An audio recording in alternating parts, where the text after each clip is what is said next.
to you. Thank you so much for all of that. John Terrett speaking to us from New York. Well, in Uganda, pressure is mounting on authorities to reopen schools. However, the government says all teachers must get COVID-19 vaccinations before a reopening date can be announced.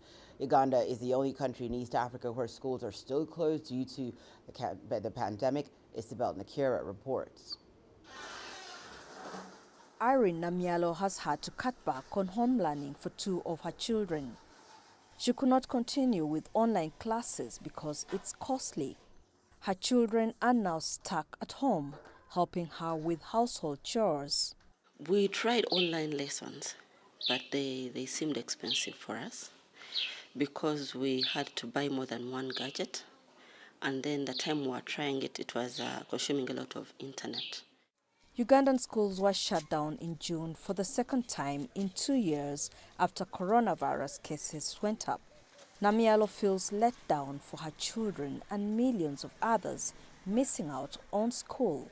The children are growing. They are stagnant. We don't know what next. So you feel like, let's try it and see how it goes. Since other countries are studying, how are they doing it?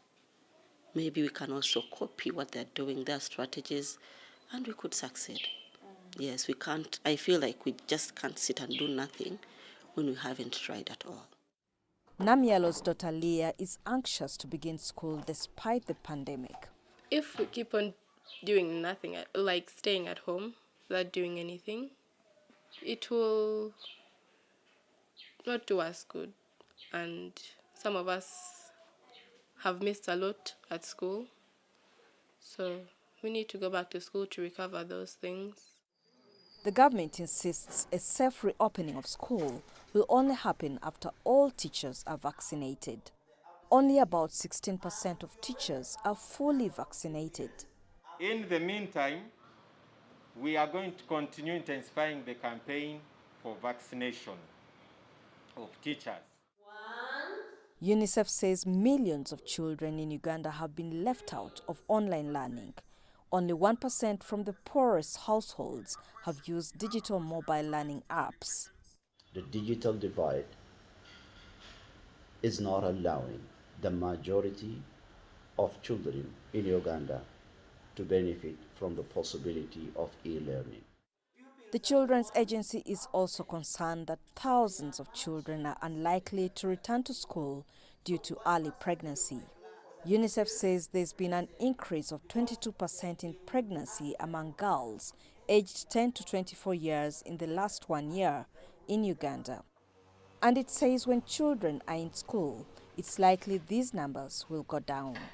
While parents and educators are urging the government to reopen schools, the government says with less than 20% of teachers vaccinated, that can only be done safely once all teachers are vaccinated against COVID-19. Isabel Nakira, CGTN, Kampala, Uganda. Tunisia's national COVID-19 vaccination campaign has been given the go-ahead by local regulators to roll out a third dose of vaccines for some groups. Tunisia's health ministry says that 3 million Tunisians have been fully vaccinated so far as the government steps up inoculations nationwide. Here's Adin Chouachi with the details. Tunisian authorities plan to administer a third COVID-19 vaccine dose on some groups of people. They include those suffering from chronic diseases, people who are most vulnerable, as well as entrepreneurs, students and medics. The third dose will be authorized for use on people aged 50 and over who have a weak immune system or live with chronic illnesses. In addition, businessmen and businesswomen, health professionals, as well as students who are vaccinated with the vaccines which are not approved in some countries can get a booster shot with a specific vaccine so that they can travel abroad.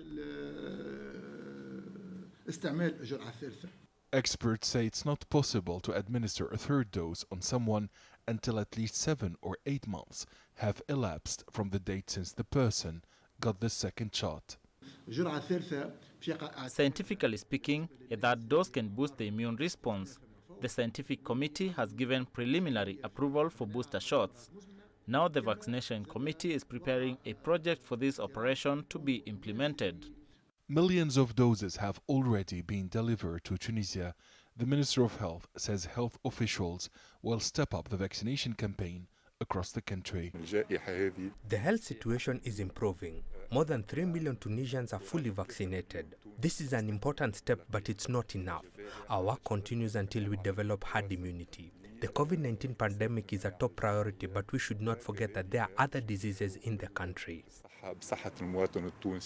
The World Health Organization office announced that with more than 35% of the population having received at least one dose and nearly 20% of people fully vaccinated, Tunisia is targeting the inoculation of 50% of its population by the end of October. According to the vaccination and the scientific committees in Tunisia, a third dose of the vaccine is recommended to boost people's immune systems as new COVID-19 variants are worsening the pandemic, which has claimed more than 24,000 lives so far in the North African state. Abdel Shawishi, CGTN, Tunis. Time now for a short break. Here's what's still to come. Nigeria's CDC says a cholera outbreak has killed over 2,400 people since January. And violence continues to rage on in the DR Congo as the UN calls for peace globally.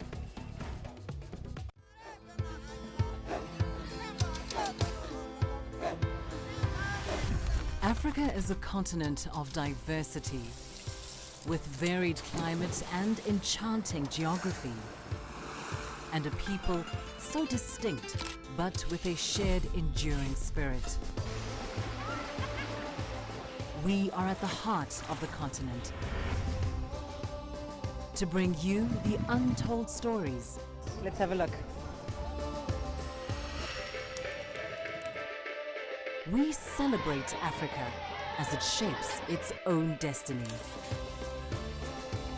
Abdel Shawishi, Tunis, Cairo, Juba, Ethiopia, Tanzania. Africa Live. Find your voice.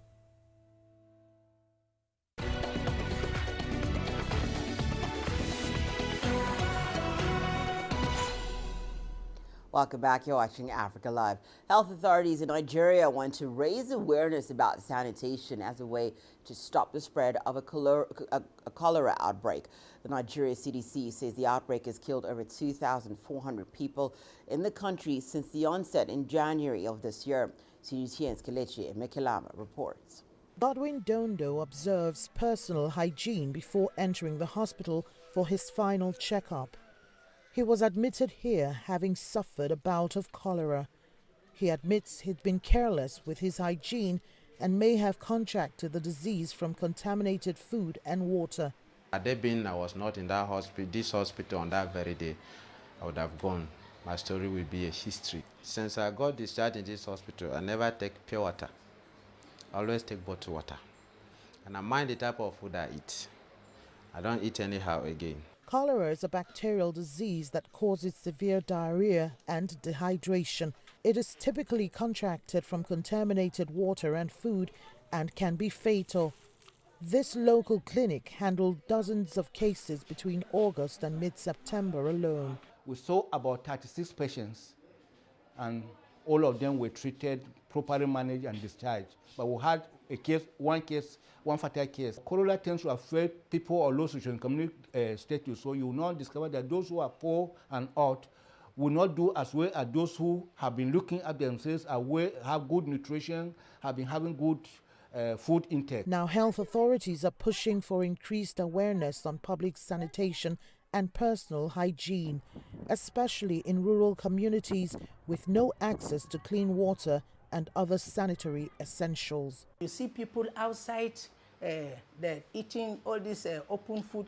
As you come, you see fish outside there without covering. We need that the public should adapt a high standard of hygiene, and that will stop. That is drinking bottled water, boiled water. There's need for government way for social mobilization, that is go to difficult to reach areas and give them health education.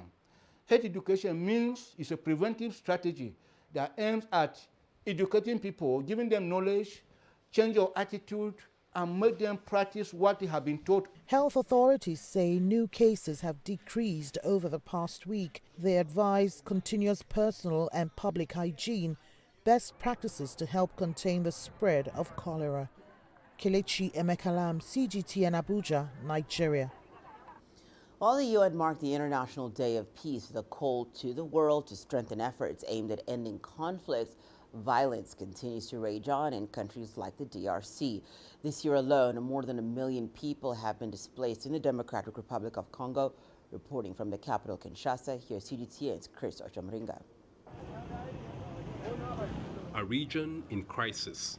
Violence against civilians in the mineral-rich east and the northeast of the DRC has intensified this year. The UN Refugee Agency has recorded more than 1,200 deaths in North Kivu and Ituri provinces since January. Inside the DRC, we have also more than 500,000 refugees who stay in DRC. But what is very difficult is that it's not easy to have access to IDPs because you have many armed groups on the ground, and this is very worrisome. It is why we try to appeal government to do is better to help us and to help IDPs and refugees to stay very well. The insecurity in the east of the DRC has continued as the UN marks the International Day of Peace. The day was established in 1981 for countries around the globe to observe a ceasefire. But a brutal campaign of terror by rebels in eastern DRC has shattered the lives of many people. The killings have been going on despite a military rule imposed in May. The conflict in the eastern DRC poses a big problem to our country. It has gone on for so long because there are people who are profiting from it. And that's the biggest obstacle to peace. The international community should help our leaders to find a lasting solution to the conflict. The UNHCR says violence in eastern DRC has forced more than 1 million Congolese to flee their homes this year. Many of the attacks have been attributed to the Allied Democratic Forces rebels. The group, that's originally from neighboring Uganda, has been operating in eastern DRC since the 1990s. In February this year, the UN Security Council passed a resolution calling for all the 193 UN member states to support efforts to end conflicts around the world. But rebel attacks in Ituri and North Kivu province in eastern DRC have increased, forcing many civilians to live in harsh conditions without basic necessities. Chris Ochamringa, CGTN, Kinshasa, Democratic Republic of Congo. In Ghana, people are being encouraged to offer their time and resources to help develop the country. They're being urged to particularly do so on September the 21st, which is observed annually as National Volunteer Day there. CGTN's Nabil Ahmed Rafai tells us more. Wisdom Ofori is donating blood for the first time. He says he wants to help restock Ghana's blood bank. The process has been smooth. It's smooth. It's not something as dangerous as I was imagining. In 2013, a non-governmental organization, Ghana Think Foundation, set September 21 as the National Volunteer Day to encourage people to undertake activities to help promote Ghana's development. We started this as a response to the lack of great leadership in Ghana, especially from political authorities. So the idea was we wanted to pick a day to encourage people to go out to volunteer and do something to help fellow citizens, their communities, and the country. People volunteer by cleaning up their environment or teaching students, and this blood donation is just one of the activities to mark the day. Ghana's blood bank says donations have dropped due to the pandemic, and they are struggling to meet demand. Organizers of this blood donation event hope it can help increase the stock at the blood bank. Employees are donating, we have some vendors coming through, we have some consumers as well coming through to donate as we contribute to the National Blood Bank and then the National Blood Service. William Ofori hopes his blood can help save a life, and he wants to do more in the future to contribute to Ghana's growth. Nabil Ahmed Rufai, CGTN, Accra, Ghana. In Nigeria, the Chinese embassy held the Moon Festival and National Day celebrations. On Tuesday, the festivities were part of the China-Nigeria Cultural Week celebrations in the capital, Abuja. In attendance were Chinese and Nigerian dignitaries. The event was marked by brilliant performances and films. The Moon Festival, otherwise known as the Mid-Autumn Festival, is China's second most important celebration after the Chinese New Year. Our content is still very rich, and the core point is to enhance, consolidate, or expand the public opinion foundation of China and Nigeria. We can see that they are indeed very interested in China or thank Chinese companies. The Chinese government supports them. It's been a glorious 50 years. The two countries have been very dependable allies of one another. We have learned and we've gained so much from China as a country. I must give kudos to the People's Republic of China. The country has done very well. And may the People's Republic of China continue to grow from strength to strength. Well, I'll be standing by to bring you more news, including the latest in sport. But for now, let's take a look at what's happening in the world of business with Rama. Thank you very much, Hannah. Here's what's coming up in business news. Consumer inflation levels in South Africa have gone up to 4.9% in August, driven higher by fuel prices.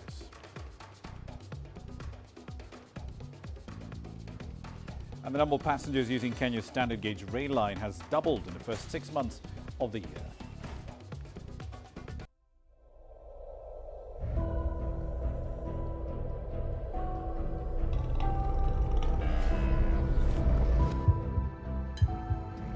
Taken me completely out of my depth, but at the same time it's exciting. It's new, it's different, it's a challenge. It's really exciting.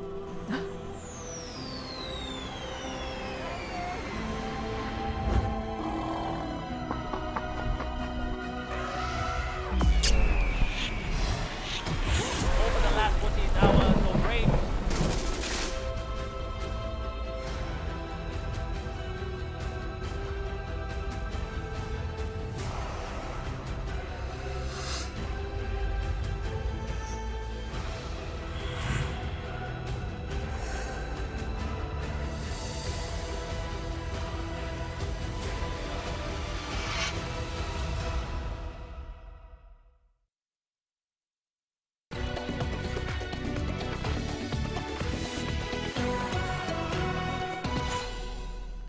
Welcome back. Let's start in South Africa. Annual consumer price inflation over there rose by 30 basis points to 4.9% in August compared to July's reading.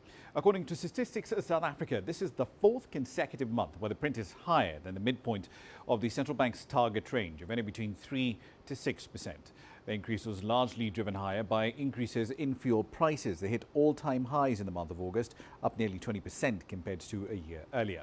Transport plus food and non-alcoholic beverages were the highest contributors to the August inflation print, recording increases of nearly 10% and 6.9% year-on-year, respectively. The South African Reserve Bank expects inflation in Africa's most industrialized economy to return to pre-pandemic levels sometime in 2023. Over in East Africa, the number of passengers who are using Kenya's standard gauge rail line more than doubled in the first 6 months of 2021, as compared to a similar period in 2020, when the Kenyan government implemented several drastic restrictions to limit the spread of COVID-19. Data from the National Statistics Bureau shows that just under 765,000 passengers were ferried between the capital Nairobi and Mombasa between January and June. The rail line ferried no passengers, remember, in the months of May and June 2020. The recovery in passenger traffic this year is being attributed to the easing of pandemic restrictions, particularly those that permit passengers to travel during curfew hours. The rail line also moved 2.74 million tons of cargo in the first 6 months of the year. That's 40% higher year on year. ABSA's subsidiary in Botswana says that the economy of Africa's biggest diamond producer is on a recovery course supported by the mining sector. Just last month, Botswana raised its 2021 GDP growth forecast to 9.7% compared with an initial forecast of 8.8% made in February due to higher diamond sales and a recent rebasing of GDP.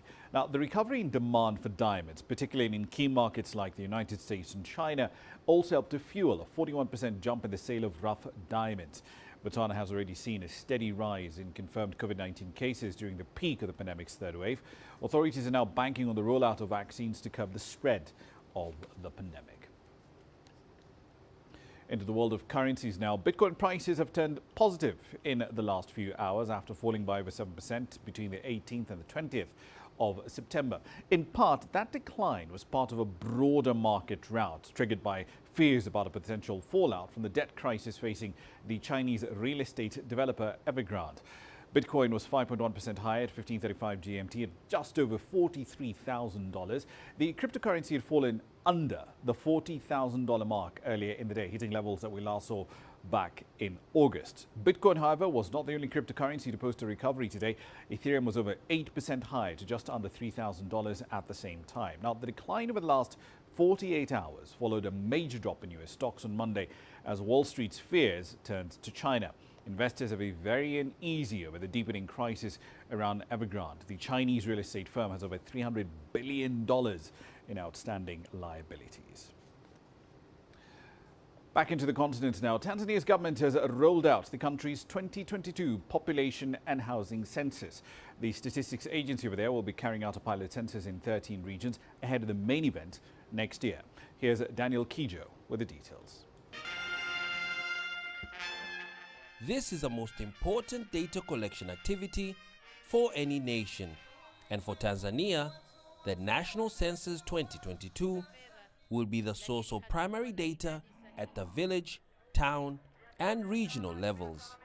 The census will provide valuable information for the planning and formation of policies for the government. President Samia says to achieve it would need a collective effort. I now call on to my fellow government officials and political party leaders at every chance they get to encourage citizens to participate in the upcoming 2022 census. Tanzania last did a national census in 2012. This time, data collection officers will digitally gather data using tablet computers instead of papers used in previous exercises. Economist Abel Kinyondo says that data will be key for a fast-growing economy like Tanzania. If you look at the data closely and you see that a lot of people are not participating in the growth, then you can have right plans and budgets to ensure that the economic growth is as inclusive as possible. You try to look around and say, what can we do so that as we grow as a nation and not in patches of certain individuals or urban centers that are growing for different reasons. So Census gives you all that, and it points out to areas that you really need to improve if the entire economy has to grow. The census is expected to cost more than $140 million. The government is footing 95% of the bill, while development partners will pick up the remaining 5%. The launch starts with a pilot census that will be carried out in 13 regions to test the data collection tools which are expected to be used in the national census next year. Daniel Kijo, CGTN, Dar es Salaam.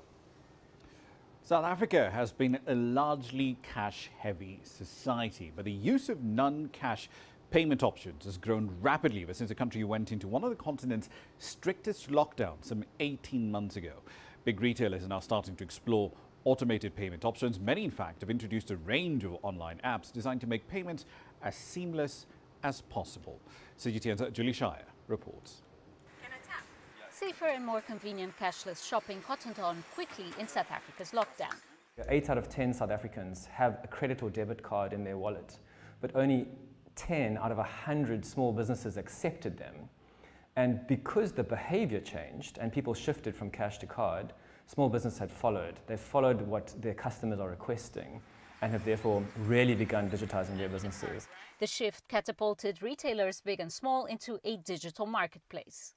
Payment platform Yoko, which took a 94% revenue hit during the hard lockdown, has added new electronic offerings and is processing $2 billion worth of transactions a year. Within 3 months of COVID, we had launched 2 online products. A payment link product allows you to send a link via WhatsApp or via SMS or email. And then we also launched a payment gateway product, which meant that if you took your business online and created an e-commerce store, you could still use Yoko to accept payments. Now, any business, whether it's a township vegetable stall or a trendy curbside coffee shop like Maweni's, can be easily digitized.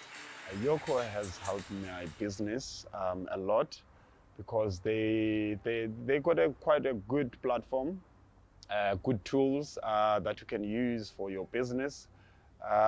And for me, I'll say it's safe in that way, in that sense, because you don't have to handle cash and then everything goes straight and it keeps record, it gives you feedback, all the record.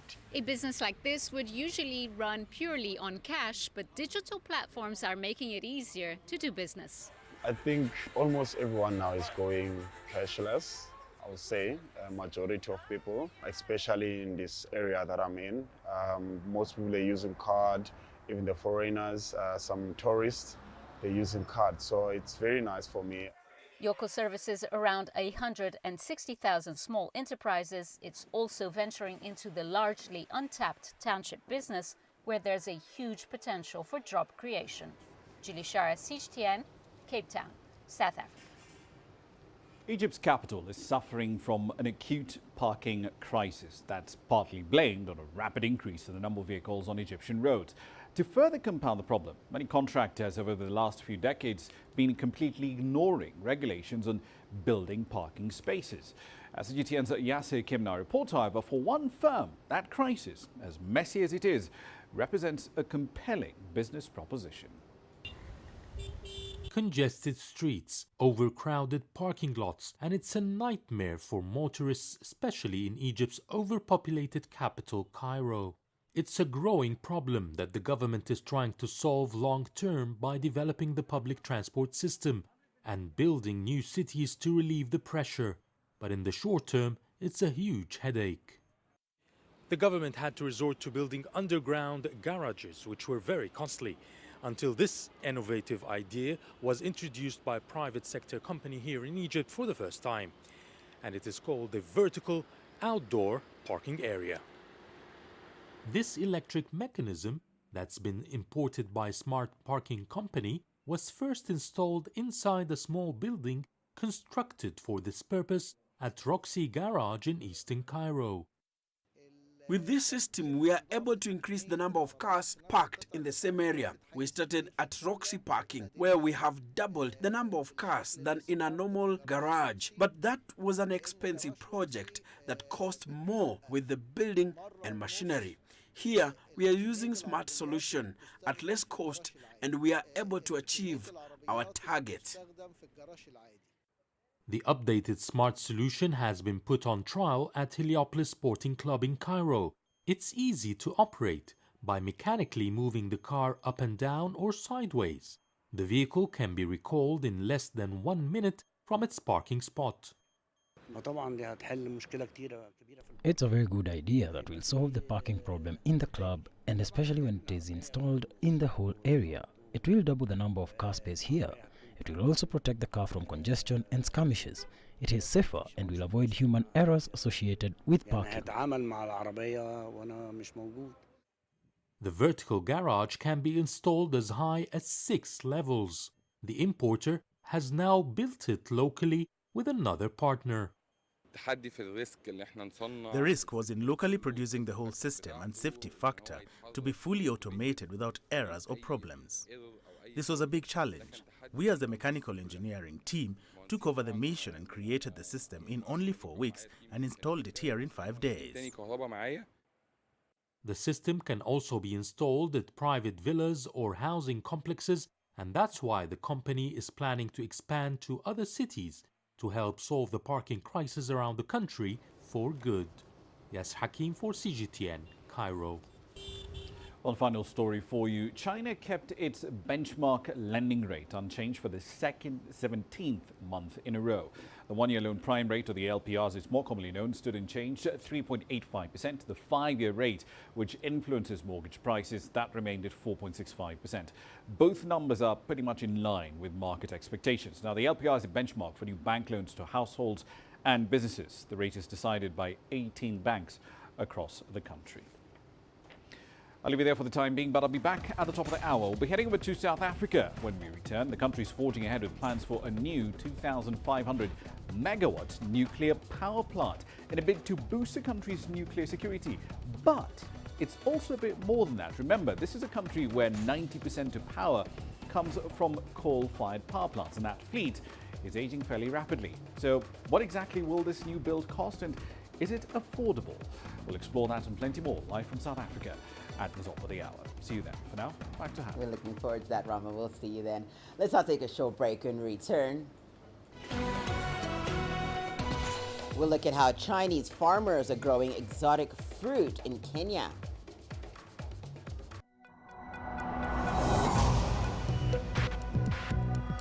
Each day, there are millions of stories.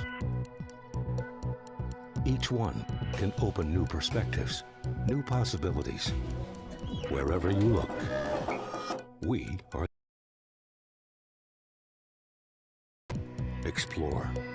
We put the pieces together to find what really matters to you, all around the world, all around the clock. Our reporters are at home across the globe. From our headquarters in Beijing and production centers in Washington, Nairobi, and London, China Global Television Network. Stories from across the globe, reaching people across the globe. CGTN. See the difference.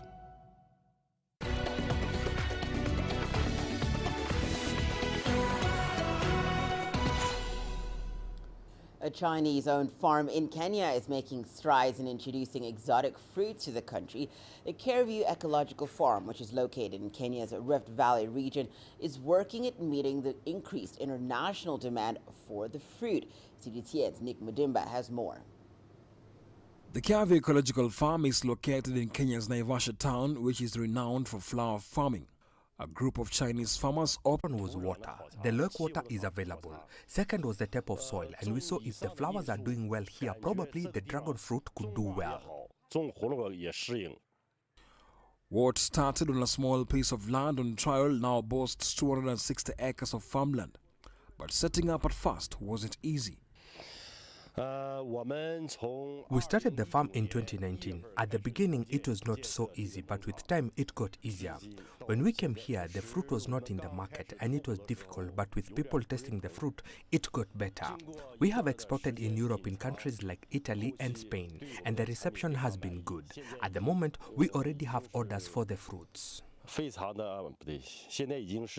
The ecological farm has employed more than 200 locals and experts to oversee the progress of the farm.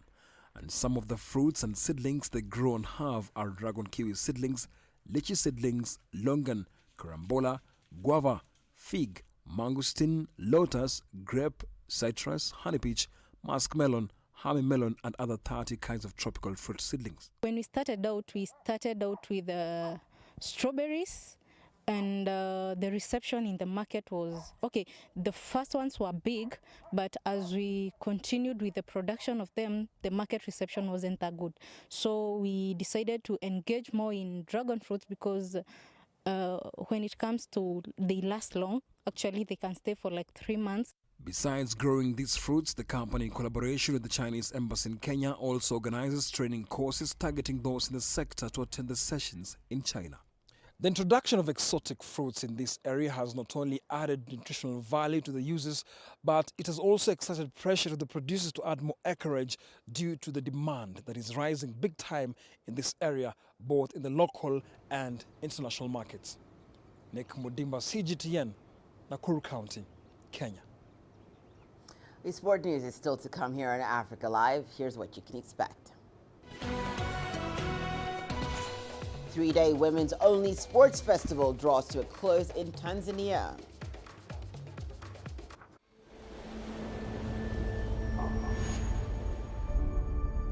How would you create your legend?